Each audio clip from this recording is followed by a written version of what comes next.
representasi kami dari anggota-anggota calon guru penggerak Angkatan 6 Kabupaten Tuban. Bapak Ibu guru yang kami hormati, bersyukur marilah kita panjatkan Allah Subhanahu wa taala yang telah memberikan kesehatan, nikmat Islam kepada kita semua. Salawat serta salam senantiasa selalu dicurahkan kepada Nabi Muhammad. Pada kesempatan kali ini saya perkenalkan diri dulu. Saya adalah Frank Saryatolari, guru bahasa Inggris yang akan menjadi pembawa acara dan juga moderator pada presentasi materi modul 1.4 budaya positif hari ini bersama rekan sejawat saya yaitu Pak Edi Prianto STP dan juga Ibu Rai Yusrani STP. Baik, kita langsung saja menuju kepada agenda selanjutnya yang akan kami lakukan. Baik, sekarang kita yel-yel dulu sebelum memulai kepada materi selanjutnya. Sudah siap semuanya? Siap. Baik, yel-yelnya nanti dengan gerakan ya. Bergerak, bergerak, menggerakkan. Harus dengan penuh semangat. Kita mulai ya. 1, 2, 3. Bergerak, bergerak.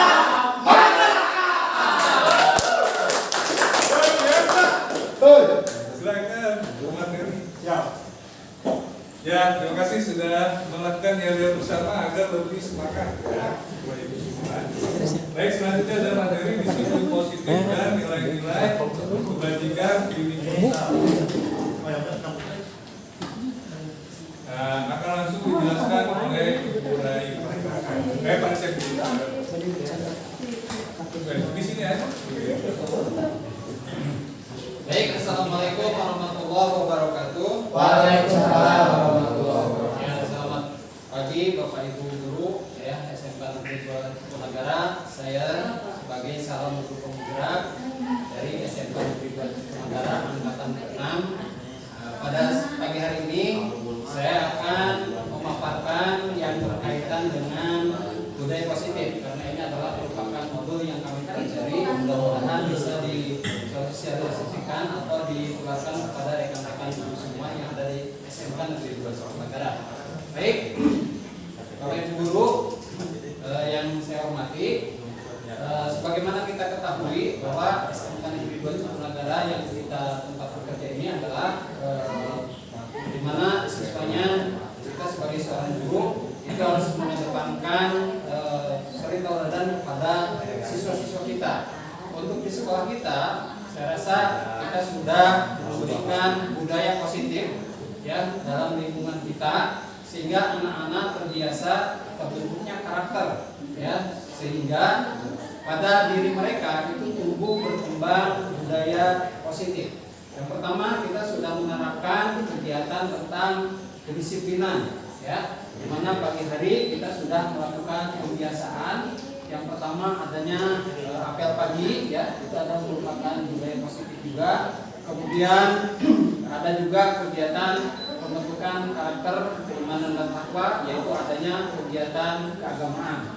Kemudian setiap pagi di awal pagi kita juga ada kegiatan pembiasaan literasi, kemudian ada upacara bendera, kemudian ada pramuka dan lain sebagainya.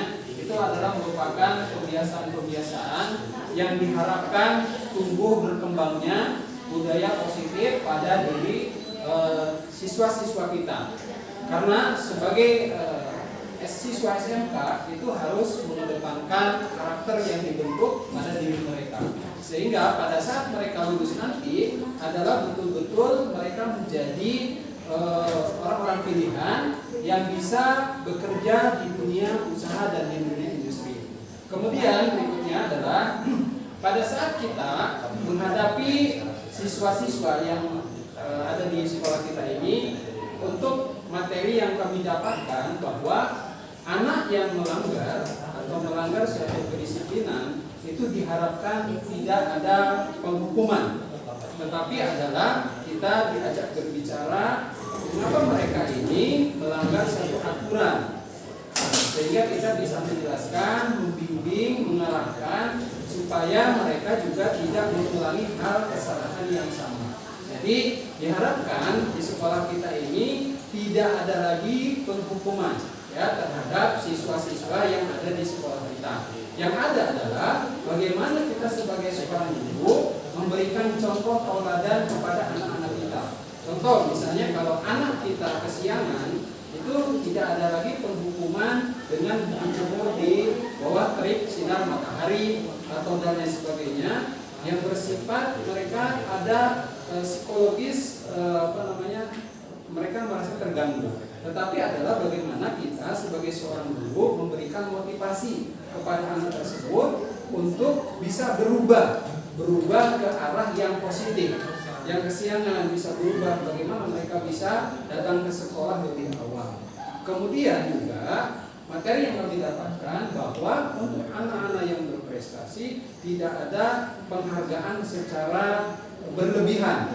Ya, karena apa? Itu juga akan memberikan dampak kepada anak-anak yang misalnya tidak berprestasi. Jadi sehingga mereka akan terjadi ketimpangan status sosial di antara mereka, antara yang berprestasi dengan antara yang tidak berprestasi. Sehingga kalau memberikan apresiasi atau penghargaan yang berlebihan di antara anak-anak yang mungkin tidak memiliki prestasi, dia akan terus seperti itu dan minder.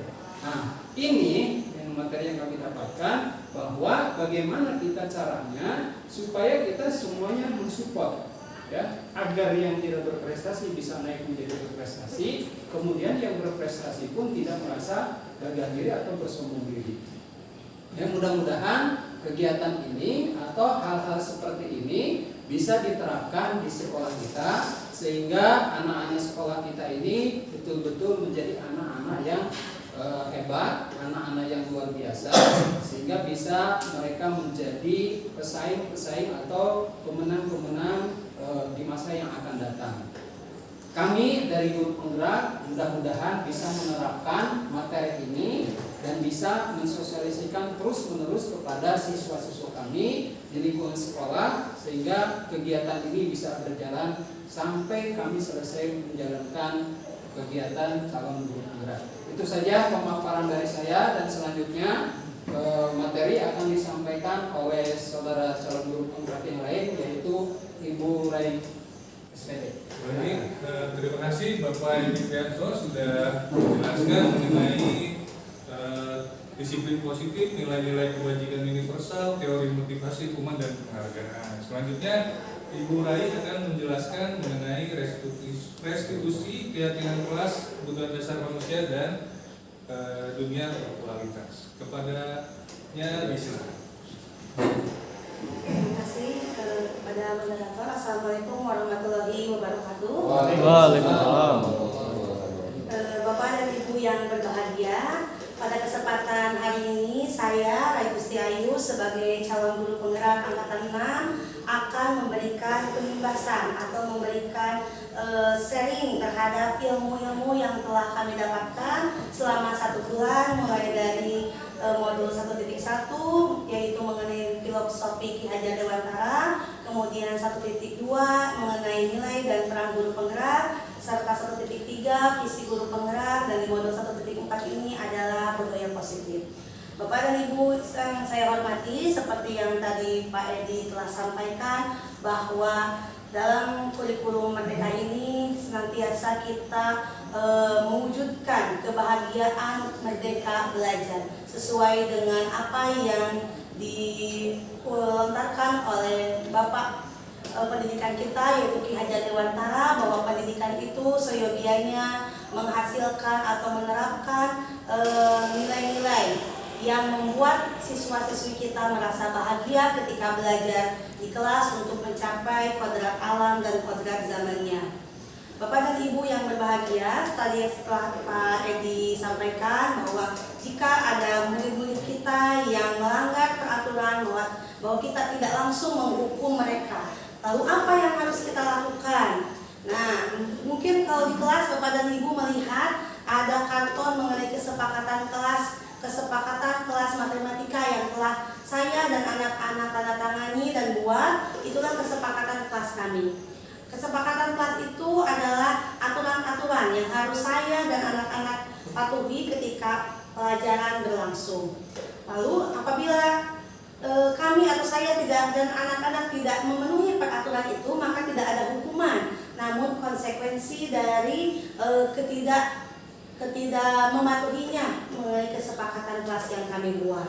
Nah, tidak hukuman yang sering kita biasa lakukan, misalkan berlari keliling lapangan, menghormat bendera, mencuci atau membersihkan kamar mandi, itu tidak relevan dengan pembelajaran yang sedang kita laksanakan, namun kita berikan konsekuensi apa yang relevan dari kesalahan yang telah mereka lakukan. Bapak dan Ibu, kita sebagai seorang guru tentunya mempunyai posisi yang sangat penting, mempunyai peran yang sangat penting yang akan kita lakukan di kelas atau di sekolah secara umum. Ada 5 posisi guru yang terdapat sebagai seorang guru. Yang pertama adalah posisi penghukum. Posisi penghukum ini di mana seorang guru langsung menghukum siswa-siswi yang melakukan kesalahan tanpa memberikan kesempatan kepada siswa-siswi untuk menjelaskan atau memaparkan alasan mereka melanggar peraturan tersebut. Yang kedua adalah posisi sebagai pemberi rasa bersalah. Nah, banyak sekali ya di lingkungan kita yang membuat posisi diri kita sebagai dua itu. Yang pertama posisi penghukum, yang kedua posisi pemberi rasa bersalah. Pemberi rasa bersalah itu bagaimana sih? Pemberi rasa bersalah itu membuat anak merasa bersalah ketika melakukan kesalahan. Misalkan, kenapa kamu melakukan seperti itu? Kamu gak kasihan sama ibu udah capek-capek, datang pagi-pagi, kamu terlambat. Nah, seperti itu ya. Mungkin itu akan memberikan efek kepada anak-anak, namun tidak akan lama, karena itu adalah efek dari luar atau dukungan dari luar, motivasi yang terdapat dari luar, bukan dari dalam diri anak itu sendiri.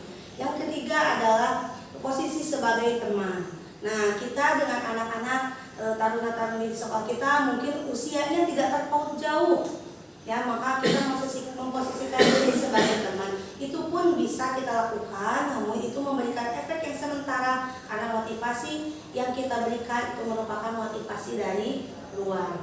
Selain itu, posisi sebagai seorang guru yaitu posisi sebagai seorang pemantau atau pengawas yang mengawasi setiap gerak-gerik peserta didik kita, menilai setiap gerak-gerik peserta didik kita tanpa mereka sadari. Yang kelima yaitu posisi sebagai manajer, di mana posisi sebagai manajer ini adalah kita membawahi atau mengatur supaya anak itu bisa mau memperbaiki kesalahannya dengan cara mereka sendiri, dengan kesepakatan yang telah dibuat oleh mereka, yang dilontarkan oleh mereka, bukan yang apa yang kita lakukan, apa yang kita ucapkan. Dan itu akan memberikan posisi terbaik untuk seorang guru, karena selain mengatasi masalah juga kita bisa membuat motivasi dari dalam diri anak itu sendiri, sehingga diharapkan adanya kesadaran anak untuk tetap berubah. Itu mungkin. Terima kasih atas kesempatan yang diberikan. Kurang lebihnya mohon maaf. Wassalamualaikum warahmatullahi wabarakatuh. Waalaikumsalam warahmatullahi wabarakatuh. Beri tepuk tangan untuk mereka. Terima kasih atas penjelasan yang sangat mencerahkan dan juga memberikan pengetahuan baru mengenai siswa bermasalah atau kebutuhan khusus. Nah, tiba saatnya kita kepada ice breaking. Mohon tunggu sejenak. Jangan dulu kemana-mana. Ice breaking. Silakan untuk menjawab pertanyaan. Nah, sudah siap belum? Siap. Kira-kira udah siap belum melakukan ice breaking? Sudah. Nah, siapakah ini? Sule, Muhammad. Muhammad Hatta. Betul sekali Pak Hakim. Nah, poin itu untuk Pak Hakim ya. Ya, siapakah ini? Habibi. Betul sekali. Oh, Indonesia aja. Habibi Indonesia aja. Bagus. Selanjutnya I love you. siapakah ini? MU, Manchester United. Manchester United. Ada lagi yang mau mencoba? Bapak Pamungkas. Bapak Pamungkas. Timnas. Timnas apa? Indonesia. Iya betul.